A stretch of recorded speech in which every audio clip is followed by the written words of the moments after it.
You're listening to In the Bunker, a podcast that explores the biggest challenges in starting and running a business. My name is Joshua Maddux, and I'm an entrepreneur and business owner myself. I'm sitting down with business owners to talk about the challenges they face, the lessons they've learned, and how we can all grow from it.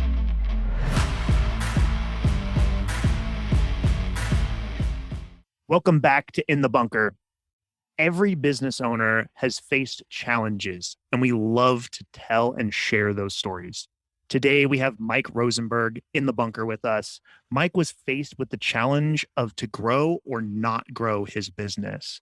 Mike has 20 plus years of experience in marketing and PR, and there's so much to unpack on this conversation, and I'm super excited to jump in and discuss this.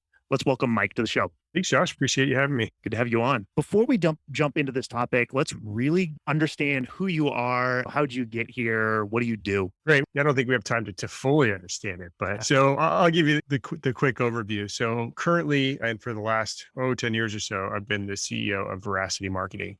We are a PR and content marketing and digital PR agency based up in Portland. Work with a variety of clients. Our sort of target tends to be folks in the B2B industrial and high-tech kind of businessy businesses, we like to say. How did I get here? I actually started out in sports marketing. Always played sports all my life and had that dream to work in the sports world, whether it was for a team or something. Did actually do that for a while, branched out, and I had my own consultancy after that. And then got a little frustrated with that industry years ago, where whenever we had a question of why are we doing it this way, it was always because we've always done it that way.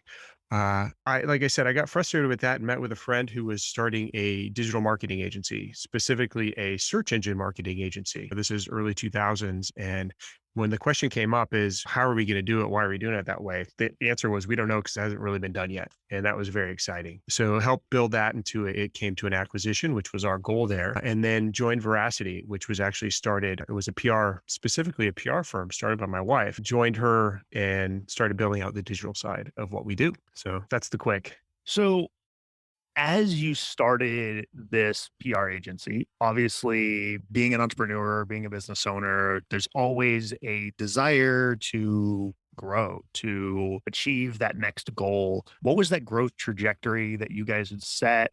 What does that look like today as well? Yeah, it's quite different today than when it was. So the background of the agency starting, it actually started. So my wife used to, like I said, she's my business partner, and she worked for a few PR agencies, a couple of the big PR agencies in Portland. And then she made a career transition as we were thinking about kids into real estate. She got recruited over to actually sell a big condo project. That was great. She was doing the sales and the marketing for that. It worked out along with kids coming along.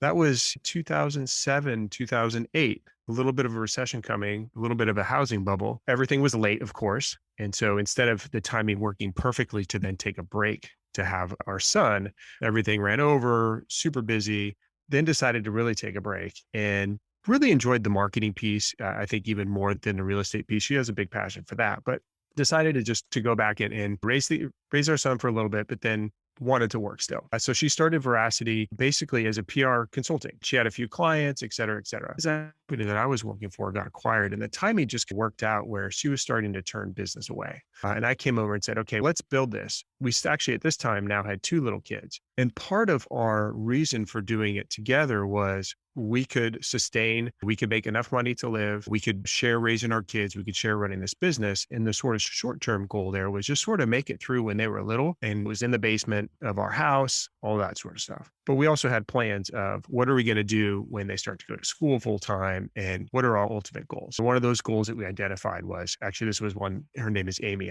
I want to be the biggest, or I think it was the biggest PR firm in Portland. And so what does that mean? Does that mean you make the most money? Do you have the most clients? Do you have the most employees? But that was just the arching goal, right? But that was eventually. But the short-term goals for that was make enough money so that you can live the life that you want to have it as be a lifestyle business. Now, a lot of businesses do that for some sort of time, forever, until they retire, until they give it to their kids, sell it to somebody else. Other businesses, like the one that I helped start before this, acquisition was the goal. We wanted some sort of action. So we had short term, and then the long term was this nebulous thing. Now, of course, we put together, here's where we want to be financially. Here's the number of clients we think it's going to take to get us there, the number of employees or contractors or whatever to get us there. And that sort of evolved over time. One of the things that's interesting about it, we built the business based on kind of the way that our kids grew up. So it's grown along it. They've grown. The more that they're out doing things, sort of the bigger we got. They were out of the house. We moved out of the house and got an office. All those sort of things were pieces of it.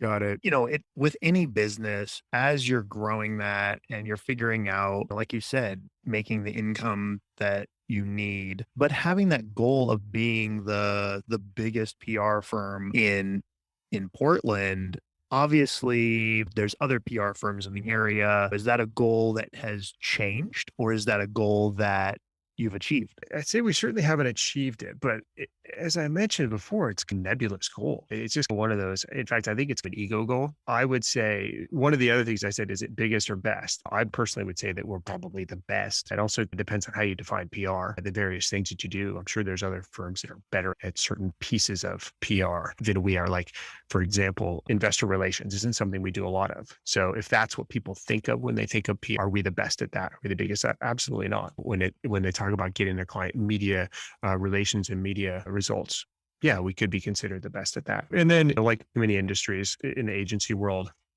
even oftentimes those agencies are acquired by other bigger agencies. So who even knows which one is which when it comes to that? But I think the bigger thing was that the right goal to have? It's something to strive for. It's something to say, this is what's going to drive you. But now we start to look at it as where our goals are now is, are we happy with the business?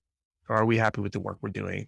Are our employees and the folks that we partner with happy? Are we doing good work by our clients? And are we making an income that we're happy and satisfied with? So I think that's where our goals have moved and changed. That first 5-year economic goal was just, I'm the numbers guy, right? It was just based on, okay, we grow this percent, we get this many people, we're going to be where we quote unquote want to be. One of the things that I've found, and I know is true and for most businesses, bigger doesn't necessarily mean you're making more money or doing better work or any of that. So you start to go through it and say, okay, we need X number of employees to get this amount of monthly revenue coming in. But at the end of the day, are you doing better work? Are you happier? Are you making more money? Not necessarily, but there's scales and tipping points that I've seen along the way. Yeah, and I definitely can relate to that with our team owning a digital agency. We're a team of 5, and there was a point where we had 9, and I either needed to bring on someone else who could project manage and literally split the team in half and have sort of 2 teams internal, which now means more overhead because there's more project management, there's more layers with that, and then me taking a higher business directional goal aspect and then continuing to grow that. And it's all 100% possible. It just is, what path do you want that business to become? Do you want it to be something? Do you want to have a PR firm that has a big giant office with 150 employees that come in every day? Or do you want a PR firm that allows you to take a 2-week vacation and not worry about the 150 employees, and because you don't have 150 employees? And that, I think, is where so many business owners really start to struggle with, I want to have this massively quote unquote like successful business, and successful sadly oftentimes is associated with number of employees or size of the office or whatever that metric is. And it doesn't need to be successful. For me, my wife and I had a kid in February, and I was able to take a few weeks off work, and I work from home. I'm sitting in my garage and in a small office that I've built out, and not having to commute 2 hours each way to an office in downtown LA or whatever. And for me, that's the successful aspect. It's being able to have that family time, being able to have that flexibility more, rather than an office with 100 plus employees. Yeah, for sure. And I think also as a business owner, a lot of it boils down to also, what do you want to do? And what I mean by that, like your day to day, do you want to continue to do, whether it's the project management or the in the weeds work or the client interaction or et cetera? And if you want to continue to do that, of course, you can hire people to do the tasks and things that you don't want to do. But if that's the role you want to keep having and you're happy with it, maybe it doesn't make sense to grow. If One of the early on things I remember talking with a coach was the different stages of a business, from being self-employed to being a small business owner to being an investor. I'm butchering it somehow, exactly how they say it, much more eloquent, not my job. But that was how I originally built it. It was like, okay, so I want to go from being self-employed, okay, then to being a small business owner. And then at some point, do I want to be an investor in this business and then go do different things?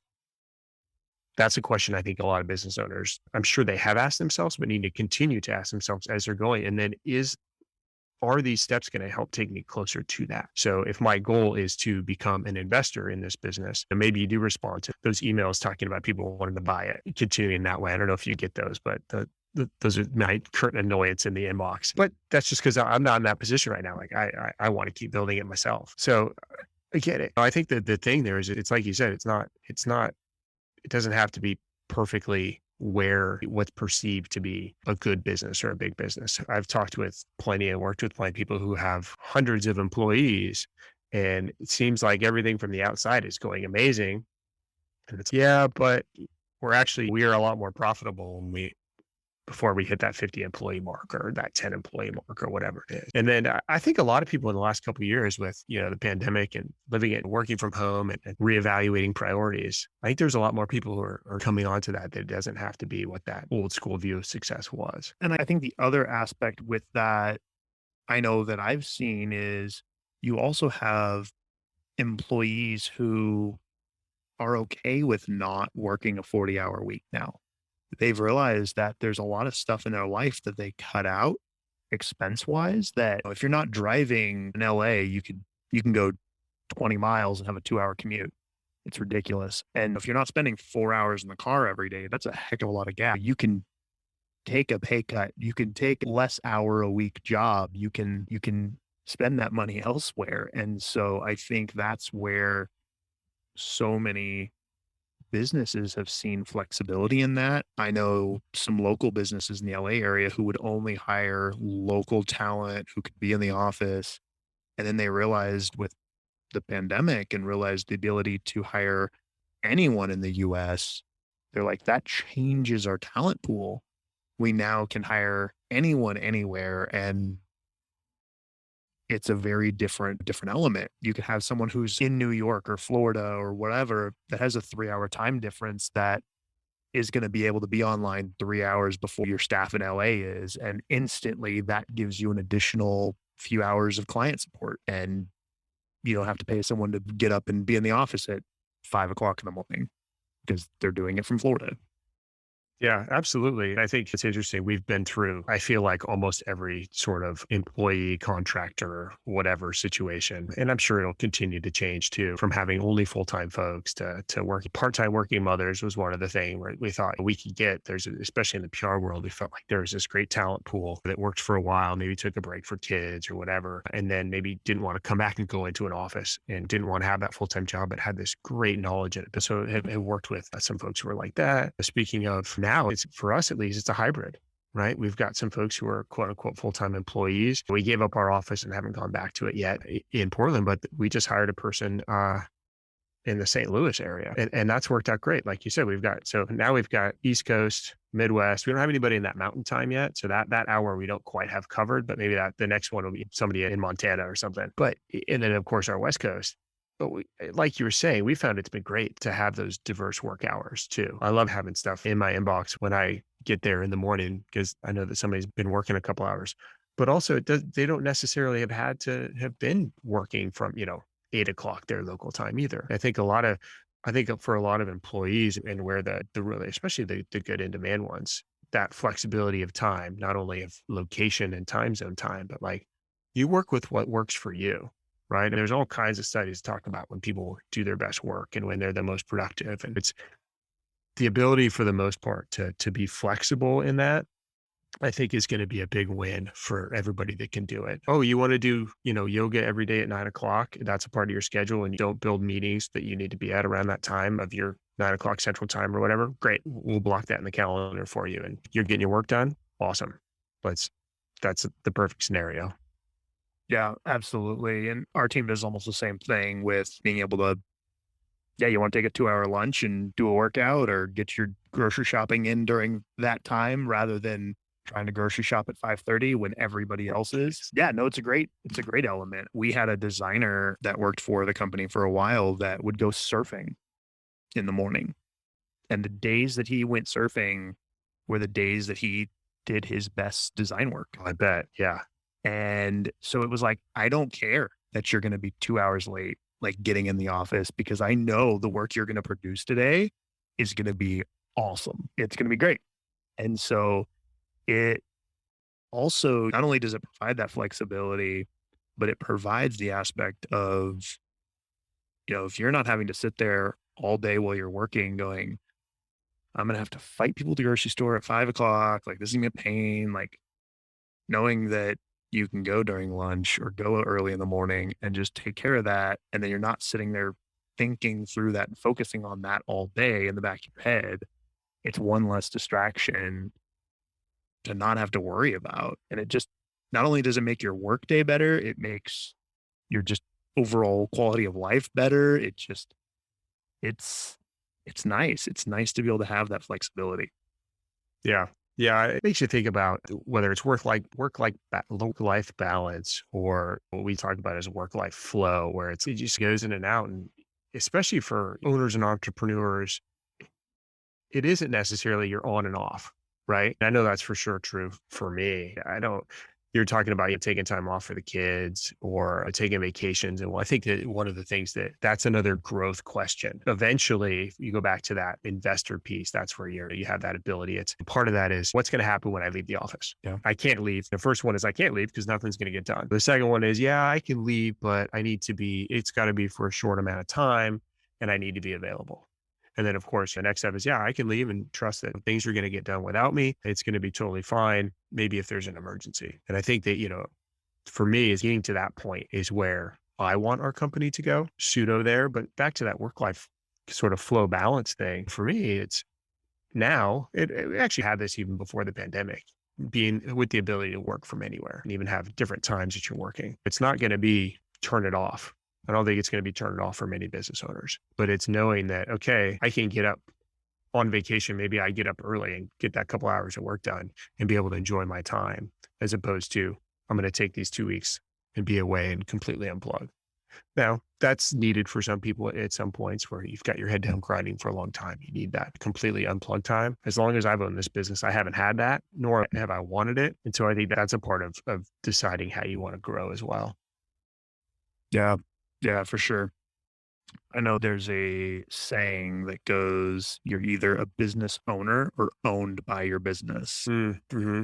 And it super resonates because, yeah, there's days where I'm like, I can't leave the office because who's going to make sure this stuff gets done? And if that's the mindset, then you have the wrong people in place or you haven't provided the right training to the team. And so when my wife and I first found out we were pregnant, it was sweet. I got about 8 months to make sure the team's ready because I'm going to be taking about 2 to 3 weeks off. Now, it wasn't 2 to 3 weeks, me, no cell phone, no communication, but it was about a week and a half of pretty much, other than a 911 Slack message, I wasn't around. And then another maybe week or so of I checked email. I was maybe touch base on a weekly call with the team. And other than that, it wasn't a ton. And then slowly eased back into it a little bit. And it's interesting when you step out and legitimately step away and the team knows that they have to step up to make things happen. It's interesting to see how they fill the gap and it works. I think you get pleasantly surprised by it too. I Absolutely. mean, we have a couple of times for sure. Yeah. Yeah, absolutely. And I did something a few years ago that dramatically changed my sort of work-life balance or flow was disabled email notifications on my phone. Mm. And I could get 100 notifications on a Saturday afternoon, but unless I launch the app, I will have no idea. Now, granted, if there is a server that goes down or a fire that pops up, I get a Slack notification because we have systems in place that monitor all those 911 type issues. But for the most part, Yeah. at the park or whatever. I'm out. I don't want to see it, deal with it, know about it. And when I get back, and I think that's something that sort of having those boundaries a little bit is really good. And also making sure that those are in place for the team as well is important. Yeah, absolutely. Setting those expectations with the rest of your team for sure, I think is key. Yeah. Yeah. Not having those constant notifications when you don't really need them. That's definitely important. I know of a company that their system won't receive email after 5 p.m. or Mm. before 8 a.m. Like it just holds it in queue and then everybody would get the email the next morning because they don't want their team touching it. And Yeah, it's one of my favorite features of email is this the send later, right? Just because I'm maybe doing something at night or I don't want my people to see that, especially internally. You can get it in the morning and that's completely fine because even though you say it 100 times, like you don't need to respond to this, you don't need to do this now. Um, just not even having it be an option, I think is yeah. oftentimes. So Oh, and you're out at dinner, you get that notification. Now you're out at dinner with some friends. Now your mind isn't thinking about the conversation you're having. It's right. thinking about that problem or that thing you need to do tomorrow. And yeah, Slack's added that now, the send later function. There'll be times where 10 o'clock at night, I'm like, oh dang it, I need to ask so and so to get this done. And I'm like, send it 9:30 a.m. There you Uh, go. because I don't want that done tonight. It doesn't need to be done tonight. Tomorrow is fine. Yep, Um, for sure. yeah, yeah, it's good. Obviously, you guys have been faced with this aspect of to grow or not grow and hiring people like you talked about, whether it's full time or remote or part time or contractor. And there's all different aspects there. And in California, state laws in California are a mess for subcontracting. It's Hmm. ugh. Anyway, not even gonna go into that. And what does that look like for you guys? That decision of stay the size you're at or quadruple the company, or what does that decision look like? Yeah, it's interesting because we're in the middle of it. One of the things that we did during COVID internally was actually treat ourselves like a client. We started doing a lot more marketing for ourselves, and we're seeing that pay off. We're seeing that pay off with new client leads and new clients coming in. And what we've found is we can be a bit more selective, which is nice, but that means growth, assuming that we want to do it. And we're certainly not at the point where we're ready to be like, okay, this is good. This is the ultimate thing, the exact place that we want to be. I'm honestly not even totally sure where that's going to be. But what we're trying to do, and a lot of it is, I think, stress relief too, is getting in front of it. So we're trying to get the people in place on our team ahead of the growth, which I think is really advantageous because those are the times as a business owner, you're stressed out. It's, well, who's going to do this? Who ends up being you, right? Yeah. So now, again, maybe I'm back to doing the things that I don't really want to be doing, but we know that they have to get done in the meantime. And it's a tough hiring market right now too. That's kind of getting ahead of it makes a lot more sense in that capacity. So it's hard, and there's a lot of planning there. We have, I think that we're not sure. I haven't got there completely to know exactly what that looks like. That sort of original goal that we talked about being the biggest PR firm in Portland, that's gone to the wayside because one, half of our work's not even in Portland. Half of our clients aren't even necessarily here. So what is that kind of, I think I said it at the time, what does that even mean? And I think not worrying about those eagle or external sort of like goals in mind. It's just growing and having, I think the biggest thing is when your employees or contractors are encouraging folks that they know that they work with to become partners. That to me is what it feels when people are coming in that way. So I don't have the perfect answer for it. I think everybody has to evaluate it on their own. I'm in my mid 40s and I feel like this is peak working time. So it feels like now's the time to go. I originally was talking about having kids. We've got one in high school pretty soon, moving along to college. It's okay. Now I'll have even more time to enjoy growing the business. And I think to me, that's the key of it. It's not doing it because you have to. Ideally, it's doing it because you want to, and you're making sure that you have the pieces in place for yourself and your employees, and of course, doing good work for the clients as well. Yeah. I think that's a super key element with any business. If you're growing a business, you thoroughly enjoy getting in the office. You enjoy the people you work with, the clients you work with, and the work you do. There's so much less stress there. There's so much less anxiety and just all of that you want to do more, you want to grow it, you want to have more clients of those amazing clients you work with. You want to have more team members like the awesome team members you already work with. And so it's you want more of what you already have, and it's just continuing to grow that a little bit. Definitely can see that. Yeah. And yeah, you also, I don't know, you get to the point where do you know everybody? You don't necessarily have to, but I think that's another piece of it. Yeah. Yeah, it's good. We've chatted through this topic of growth and employment and work-life balance. And what would be your advice for someone who's challenged with that aspect of, do we grow the business? Do we not? And what that looks like? What would be that sort of, advice to someone who's facing that? I think the biggest thing is I, I would say take a step back from what your business goals are and where do you want to be in life? And I don't think that you have to do it. There's always 3, 5, 10 years. I think look at it that way and start thinking about it and note that things can change. But I think understanding like what you want to do, where you want to be, and knowing that it doesn't always have to be bigger to be better. I think is a good place to be. I think that's the main thing I would do is what are your sort of, like I said, life, family type goals and how's the business going to help you get there? And good enough might be good enough in that aspect. Doesn't always have to be bigger. That's really good. Simon Sinek I was just looking up on my shelf. Simon Sinek, there's a book called Find Your Why Hmm. and another one, Start with Why.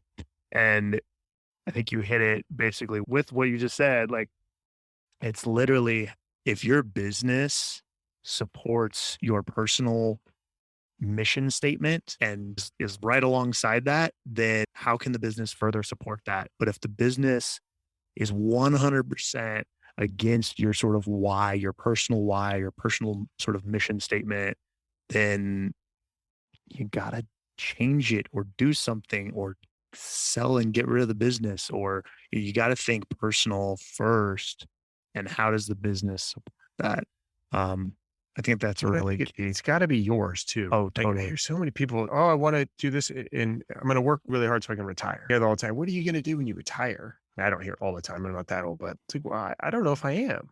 Right. Yeah. I'll probably be doing something different, but that's not, I don't think that work hard for 40 years and then retire and do nothing. That's not where I want to be. There are plenty of people in this world who do. And having that big, huge agency that, sells for 4X of the valuation, et cetera, that could be a goal. Put your head down and doing that. That I'm sure that is a goal for a lot of folks, which is totally fine. But I think just like you, yeah, Senex, find your why, get in there, try to understand. And I would say you're going to talk to whether it's partners, whether it's business partners, family partners, whatever, and make sure that it all aligns too. Because I think there's definitely times where you have preconceived notions of what your partners in life and business want to do, which may or may not be accurate. Yeah.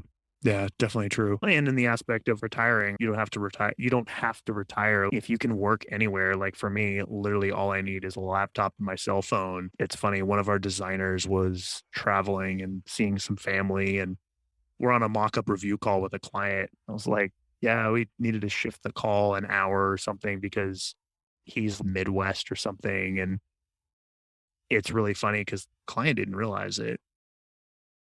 And no one cares. Like if you are doing a mock-up review or you're getting your work done, it doesn't matter if you're sitting in your office, you're sitting on your couch, you're sitting at a coffee shop or sitting on the beach. Like the same work gets done either way. And so if you're able to be on the beach and getting stuff done and having a better scenic view or whatever, and your lunch break is going for a swim or whatever that looks like, it's a much more enjoyable work-life balance, and it's enjoyable. Yeah. And you'll do better work. Absolutely. Absolutely. Awesome. I think there's been a ton of good information and just really breaking down the aspect of that element of like success and how we see that just in our society a little bit. And it doesn't have to be that you're the biggest, you're the number one, whatever metric you want to measure that by. It's more How does your business fulfill your personal mission and your personal why? And if it fulfills it and supports it, then that's a huge achievement. That's a huge achievement. You've started a business, you've fulfilled a personal mission and a why. Like, pat yourself on the back. That's so much more than so many business owners have done. And it's a story that we would love to hear and we love to share. Appreciate, Mike, you being on the show today. And we'll have your full bio and website, Facebook, Instagram, LinkedIn, all those links will be in the show notes. But if someone wants to connect with you, what is the best spot online for them to do that? For listeners, this I'd say probably LinkedIn, Mike Rosenberg on LinkedIn. My website's veracityagency.com. I actually have a ton of resources on the learning side. It's somebody who wants to learn stuff about PR, digital PR, that, as I mentioned, are doing marketing for ourselves. It's all thought leadership stuff where we're sharing our insights and what we know with the world, trying to get people better educated on our industry. Awesome. Appreciate you coming on and sharing a little bit about your business and your knowledge and background and some of the stuff that you guys have ventured through, and appreciate it. Absolutely. Thanks for having me. It's a lot of fun. Awesome. Thanks. Thanks for being on. Thanks for listening to this episode of In the Bunker. As always, we can be found on Instagram, Facebook, and Twitter at In the Bunker Podcast. Be sure to share this episode and what you're going to apply from it and how that can affect your business. Make sure to tag us in that post so we can highlight your journey as well. But before you go, I have a quick personal ask. Each episode of In the Bunker takes a lot of work to put together, from finding the guest, shooting, editing, all of that. And where I really could use your help is twofold. First, if you're listening to this on Apple Podcast or another podcast platform that can let you leave a 5-star review or a text-based review, I would truly and greatly appreciate that. It really helps with the algorithm and allowing other listeners to find the show. The next thing that I really need help on is sharing this with friends, family, business owners, people that you think need to hear this content. I appreciate you listening to this episode and looking forward to next week. Take care.